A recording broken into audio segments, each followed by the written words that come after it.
hundreds of thousands of dollars saving lives. Now, veterinarians around the country are fighting for their own lives. A new CDC report shows veterinarians have a suicide rate that outpaces the national average. WUSA 9 reporter Whitney Wild shows us why two men say it's time to start talking about the heartache in the hospital.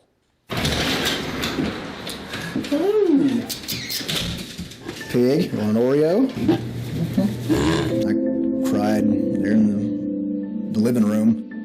Actually, the pets jumped up on the couch. I put the gun down. I'd have killed myself if I'd stayed in clinical practice for any length of time.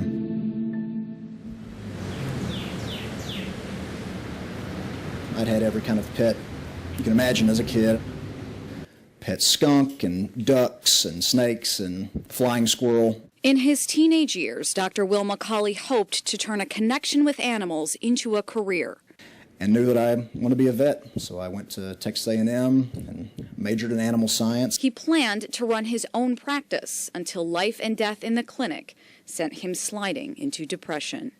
Some of the worst times were when you had the best owner and the best patient, and you do everything right, and the owner's on board, and you do the whole procedure and everything goes great, and then the patient still dies. And I just couldn't shake the crushing pressure in my chest. He looked for relief in the barrel of a gun. I went up to the bedroom and got my pistol, and I had the bullet in the gun and the gun to my head and my finger on the trigger. I don't know why I didn't do it, but maybe I was scared or maybe I had hope. Quit my job, I think, a week after that. In his new home in Alexandria, Dr. McCauley found a new perspective. Thank God, eventually I did, because it saved my life. Most of us don't consider the grave and heartbreaking nature of veterinary medicine. Now, a CDC report is exposing an alarming trend. Veterinarian suicide rates can run around 3 times higher than the rest of the population. Between 1979 and 2015, 398 veterinarians took their own lives. Dr. Keith Dela Cruz was one of them. I mean, everything has been different since then. Dr. Chris Miller and Dr. Dela Cruz met more than 10 years ago. Dela Cruz was first Miller's mentor, then a close friend, and eventually his colleague at Atlas Vet in D.C. You know, we talk about him all the time, and he had a great laugh. He was always laughing, always telling jokes, just a great guy. Even in a crowded back room, Dr. Miller can still feel the space left behind. I miss him. I miss him a lot. I mean, he was a really good buddy. So I think the most difficult thing is everyone who knew him felt like they missed something.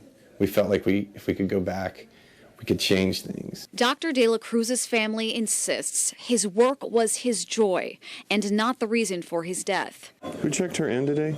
As Dr. Miller manages his growing staff, he is most afraid of the pain he can't see. Do you worry that something's going to happen, like what happened with Keith? Oh, yeah, absolutely. I think the frustrating thing about this problem is that we're not positive how to stop it. The list of burdens for veterinarians is long and varied. Student debt in 2016 averaged around $143,000, with salaries starting around $56,000. The math can be dizzying. Add owners who can't be pleased in death on a daily basis, too many veterinarians say they're depressed or considering suicide. The time to whisper about it behind closed doors is over. We need to talk about it out in the open. The pig. It's not something I'm, I guess, proud of, but not something I hide. If one person sees your story and hears my story and says, you know what, not today, and they're able to change their life up, it's a difference I want to make.